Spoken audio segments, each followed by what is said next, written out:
کہ be be اس میں تعجب کرنے کی کیا بات ہے، اللہ جو چاہے کرنے پہ قادر ہے، اللہ کے ہاں عمروں کا کوئی تقاضا نہیں ہے۔ آپ دیکھیں اللہ تعالیٰ نے حضرت آدم علیہ السلام کو بغیر باپ کے، بغیر مرد کے، بغیر عورت کے پیدا کیا تاکہ لوگوں کو پتہ چلے کہ میں پیدا کرنے میں مرد کا اور عورت کا محتاج نہیں۔ اور پھر اللہ نے حضرت آدم کی پسلی سے سیدہ حوا کو پیدا کیا، کیوں؟ تاکہ لوگوں کو پتہ چلے کہ میں مرد انسان کو پیدا کرنے کے لیے عورت کا بھی محتاج نہیں، میں چاہوں تو میں بنا عورت کے انسان پیدا کر سکتا ہوں۔ اور پھر اللہ تعالیٰ نے سیدہ مریم کے بطن سے حضرت عیسیٰ علیہ السلام کو بنا شادی کے پیدا کر دیا تاکہ دنیا کو پتہ چلے کہ میں پیدا کرنے کے لیے مرد کا بھی محتاج نہیں، میں جب چاہوں جیسے چاہوں پیدا کر سکتا ہوں۔ تو یہ اللہ رب العزت نے ذکر کیا۔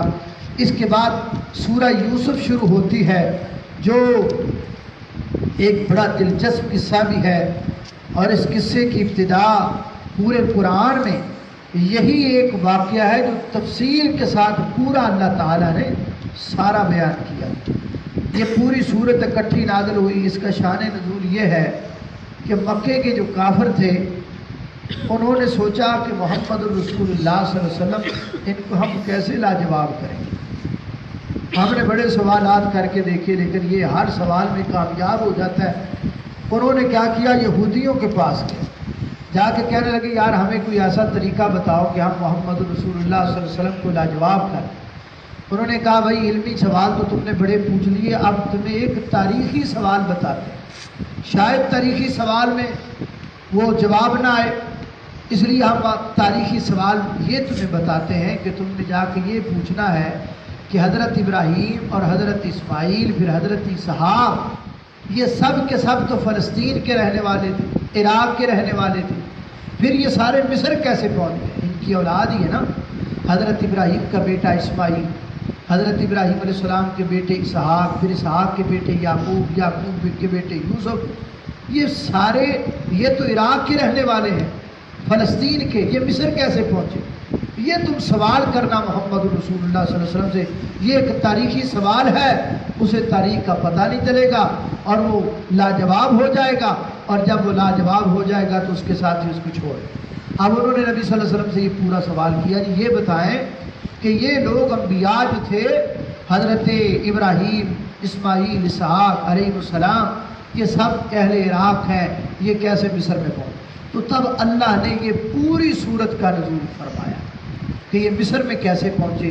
اللہ نے اس سوال کے جواب میں حضرت یوسف علیہ السلام کا پورا قصہ نازل کیا۔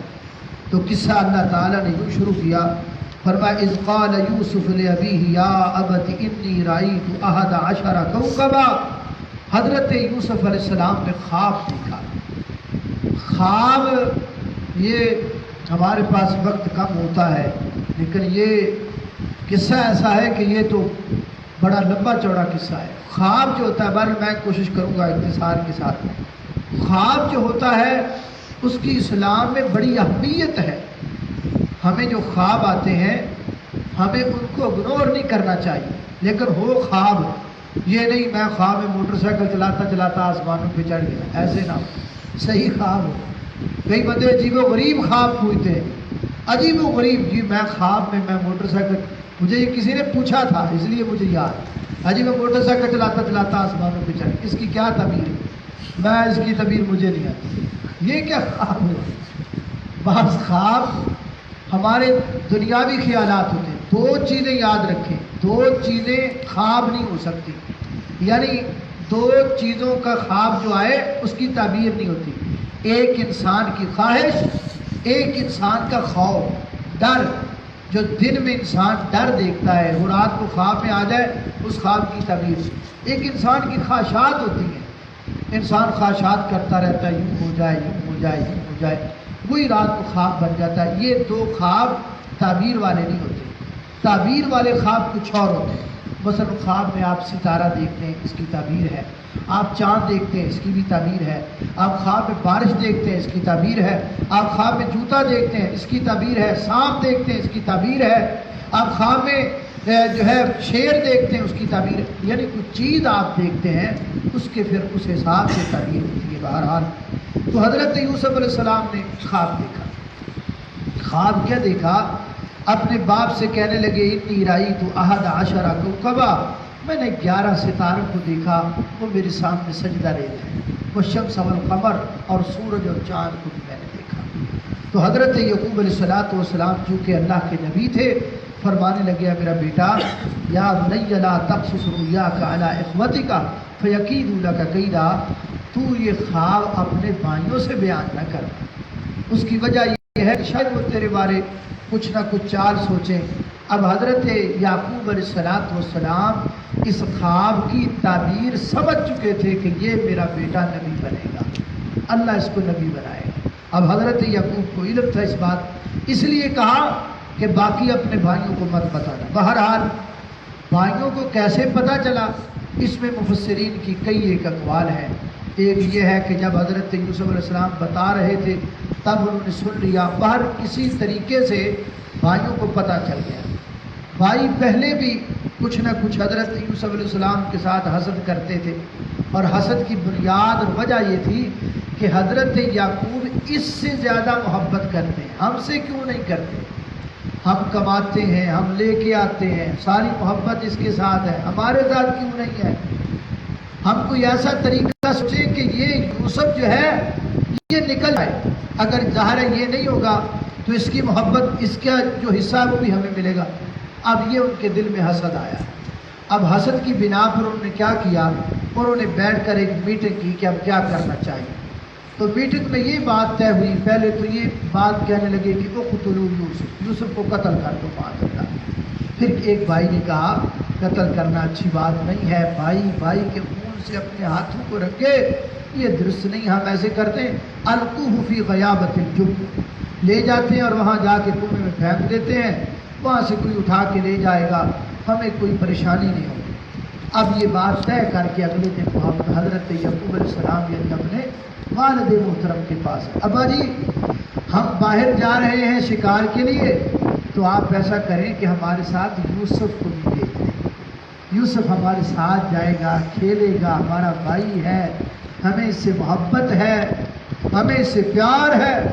یہ یاد رکھیں کہ جو ہاتھ آپ کے گلا دبانے کے لیے تیار ہوں، وہ یکدم آپ کے پاؤں دبانے لگ جائیں تو سمجھ لو کہ دال میں کچھ کالا کالا ہے۔ اب وہ جو حضرت یوسف سے حسد کرتے تھے، یکدم ان کو اتنی محبت آ گئی، ہمارے ساتھ جائے گا، کھیلے گا۔ بہرحال حضرت یعقوب علیہ السلام کو کسی نہ کسی طریقے نے مطمئن کیا اور جناب یوسف علیہ السلام کو لے کے نکلے۔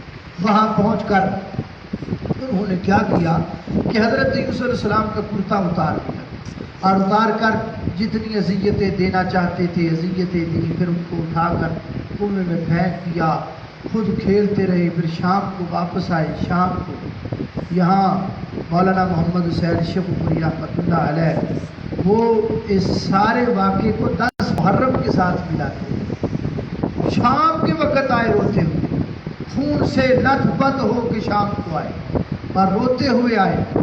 اب ہمارے بھی یہاں 10 محرم کو کچھ لوگ روتے ہوئے آتے ہیں اور شام کو ہی آتے ہیں، وہ بھی روتے ہوئے آئے اور یہ بھی روتے ہوئے۔ برادران یوسف وہاں جب گاؤں داخل ہونے لگے تو زور زور سے رونے لگے۔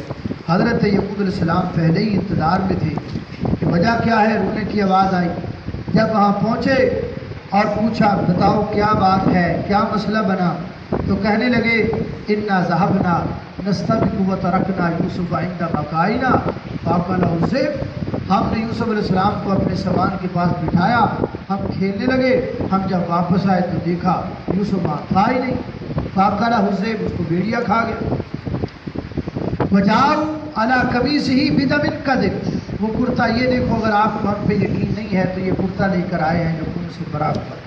اب حضرت یعقوب علیہ السلام نے کرتا کھولا اور کھول کر یوں جو سامنے کیا تو کرتا تو پھٹا ہی نہیں تھا، سارا کرتا بالکل سلامت تھا۔ تو فرمانے لگے یہ بھیڑیا بھی کتنا بہادر تھا کہ اس نے یوسف علیہ السلام کو سارے کو کھا گیا اور کرتے کو کچھ بھی نہیں کہا۔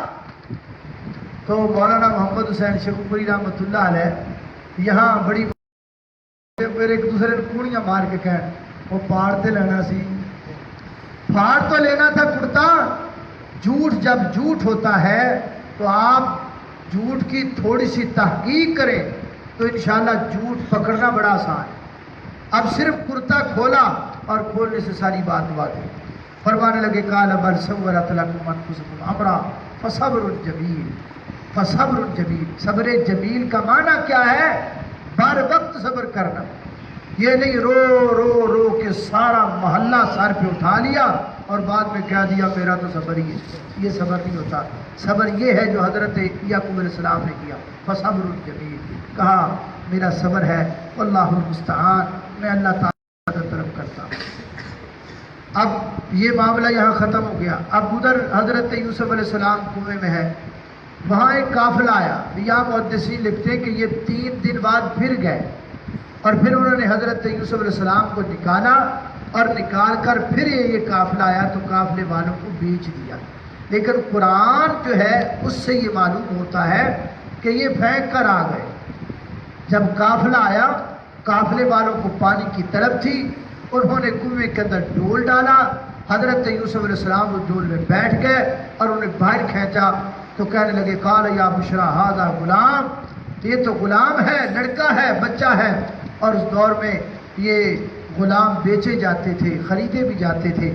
انہوں نے خوشی کے لیے حضرت یوسف علیہ السلام کو دیکھ کر خوش ہوئے کہ یہ تو بڑی اچھی بات ہے، ہم اس کو بیچیں گے، ہمیں پیسے ملیں گے۔ وہ مصر میں گئے اور مصر میں جا کر حضرت یوسف علیہ السلام کو بیچا۔ قرآن کہتا ہے وَشَرَوْهُ بِثَمَنٍ بَخْسٍ، چند کھوٹے سکوں کے ساتھ حضرت یوسف کو بیچا۔ یہاں اللہ نبی کی قیمت بتا رہے ہیں۔ اگر وہ ایک طرف سونا رکھ کے دوسری طرف حضرت یوسف علیہ السلام کا بدن بھی کرتے تو پھر بھی وہ حضرت یوسف کی قیمت نہیں تھی۔ وہ اللہ کے برگزیدہ پیغمبر تھے، اس لیے اللہ کہتے ہیں وَشَرَوْهُ بِثَمَنٍ بَخْسٍ، چند کھوٹے سکوں کے بدلے انہوں نے ہمارے نبی کو بیچا۔ نبی کی کوئی قیمت دے سکتا ہے؟ وہ تو اللہ کے برگزیدہ پیغمبر ہے۔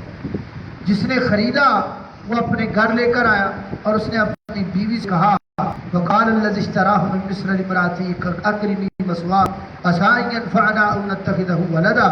اس کے پاس اولاد نہیں ہے، اس نے کہا یہ بچہ مجھے ملا ہے، خوبصورت ہے، پیارا ہے، میں لے کے آیا ہوں، اس کو رکھو، یہ ہمیں نفع دے گا۔ اب انہوں نے رکھ لیا۔ حضرت یوسف علیہ السلام باپ کی گود سے نکلے اور کنویں کی گہرائی میں گئے، کنویں کی گہرائی سے نکلے مصر کے بازار میں گئے اور مصر کے بازار سے نکلے تو بادشاہ کے گھر میں گئے۔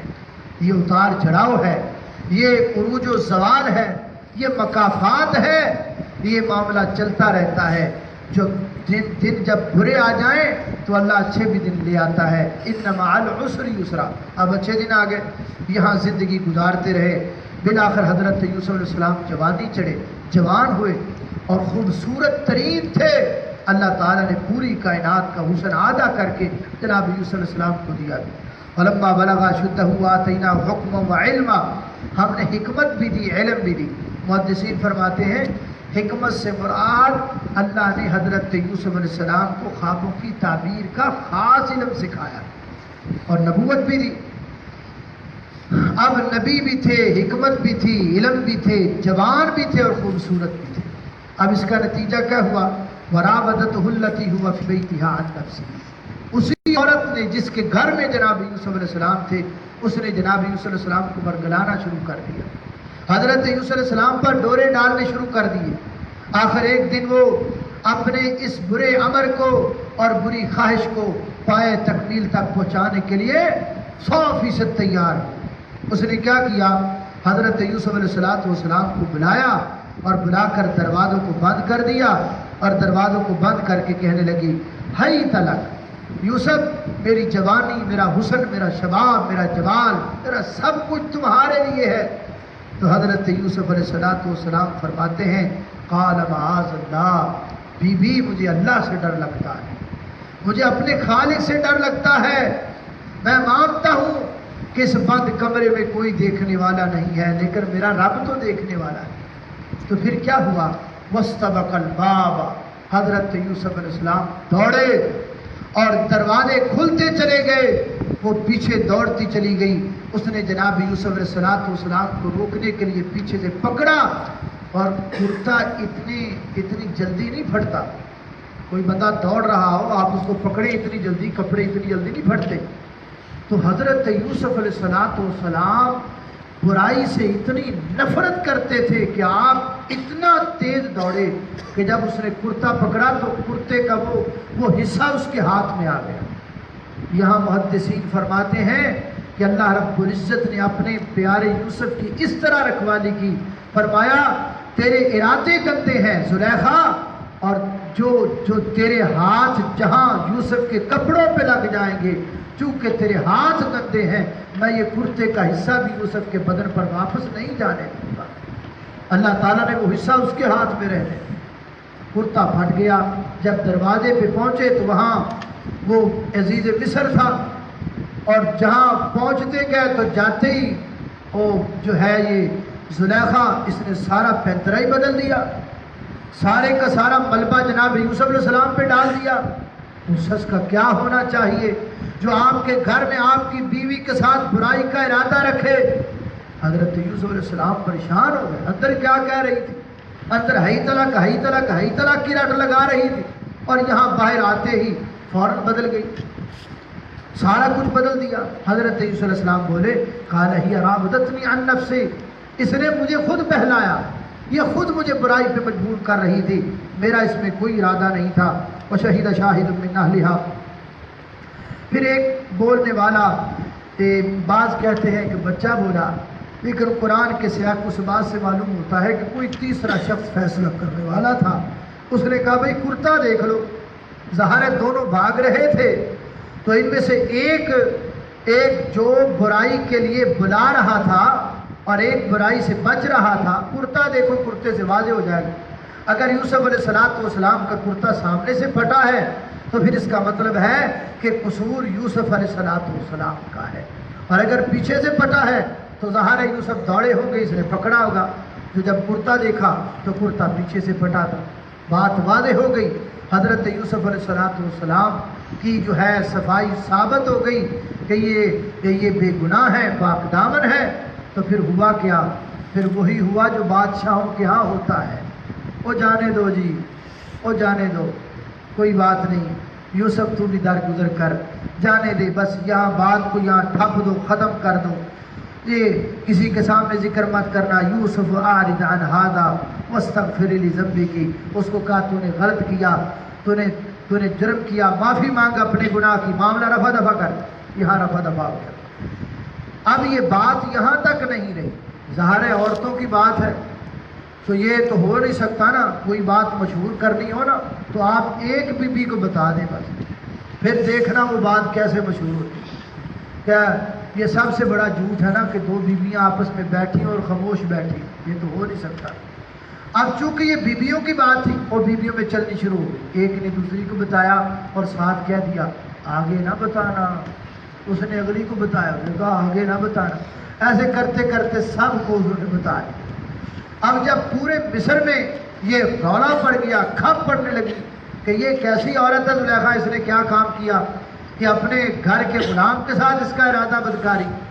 جب زلیخا نے دیکھا کہ معاملہ خراب ہے تو اس نے سب کی دعوت پکائی، اور سب کو دعوت پکا کر ان کے ہاتھ میں چھریاں تھما دی، اور چھریاں پکڑا کے کہنے لگی اے یوسف ذرا نکلو، ان کے سامنے آؤ، ان کو پتہ چلے کہ میں جس پر فریفتہ ہوئی ہوں اس کا حسن کیسا ہے۔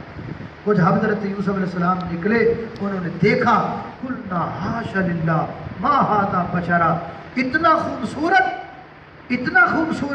یہ تو ہمیں بشر لگتا ہی نہیں ہے، یہ تو ایسے لگتا ہے جیسے کوئی فرشتہ ہے، جیسے کوئی نوری مخلوق ہے۔ اور حضرت یوسف علیہ السلام کو دیکھتی رہی، اپنی انگلیوں کو کاٹ لیا، وقطعنا ایدیہن۔ اب ایک عورت تھی دیوانی، اب پورے مصر کی عورتوں میں چرچا حسن یوسف ہونے لگا، ہر گھر میں یوسف یوسف یوسف۔ تو حضرت یوسف علیہ السلام پریشان ہوئے، یا اللہ میں تو ایک زلیخا سے جان چھڑانا چاہ رہا تھا، اب ہر گھر میں زلیخا ہے، اب میں کیا کروں، اس برائی سے کیسے بچوں؟ تو پھر حضرت یوسف علیہ السلام نے دعا کی، یا اللہ قال رب السجن احب الی مما یدعوننی الیہ، اللہ مجھے یہ جس برائی کی طرف بلانا چاہتی ہیں اس سے مجھے جیل بہتر ہے، مجھے جیل بھیج دو۔ بہرحال کوئی طریقہ لگا، حضرت یوسف علیہ السلام جیل چلے گئے۔ جیل میں پہنچے، وَدَخَلَ مَعَهُ السِّجْنَ فَتَيَّانِ، حضرت یوسف علیہ السلام کے ساتھ دو نوجوان اور بھی جیل میں داخل ہوئے۔ ان کی حضرت یوسف علیہ السلام کے ساتھ دوستی بن گئی۔ اب ان دونوں نے خواب دیکھا کہ اس نے بھی دیکھا اس نے بھی دیکھا۔ انہوں نے سوچا یار خواب ہم نے دیکھا ہے، اب یہ خواب جو ہے ہم کس کو بیان کریں؟ انہوں نے کہا یوسف سے اچھا کون ہے، نیک ہے، اچھا آدمی، اسے پوچھو۔ وہ حضرت یوسف علیہ السلام کے پاس آیا کہ کہنے لگے ہم نے خواب دیکھا ہے، ایک نے دیکھا ہے کہ وہ رس نچوڑ رہا ہے، اور دوسرے نے دیکھا کہ اس کے سر پر روٹیاں ہیں، اور جو روٹیاں ہیں وہ اس کو جو ہے وہ ایک عورت جو ہے وہ روٹیاں جو اسے جو پرندے ہیں وہ روٹیاں اٹھا رہے ہیں۔ حضرت یوسف علیہ السلام نے فرمایا میں کچھ وقت تک تمہیں خواب کی تعبیر بتلاؤں گا۔ اس سے یہ بھی معلوم ہوتا ہے کہ جب کوئی خواب کی تعبیر پوچھے اسے فوراً نہیں بتانی چاہیے، تھوڑا وقت لینا چاہیے، سوچنا چاہیے، اور خواب کی تعبیر کو سوچ سمجھ کر بتانا چاہیے، اور خواب پوچھنا تعبیر بھی کسی اہل علم سے پوچھنی چاہیے، کسی جاہل سے خواب کی تعبیر کبھی نہیں پوچھنی چاہیے۔ اور خواب جو ہوتا ہے اس کی تعبیر میں بعض دفعہ اللہ اپنے بندوں کو آگاہ کر رہا ہوتا ہے کسی مشکل سے، کسی پریشانی سے۔ یہ ایک اللہ تعالیٰ کا نظام ہے، بہت ساری چیزیں اللہ ہمیں خواب کے ذریعے بتلا دیتا ہے، خواب کے ذریعے ہمیں ان باتوں کا پتہ چل جاتا ہے۔ اس لیے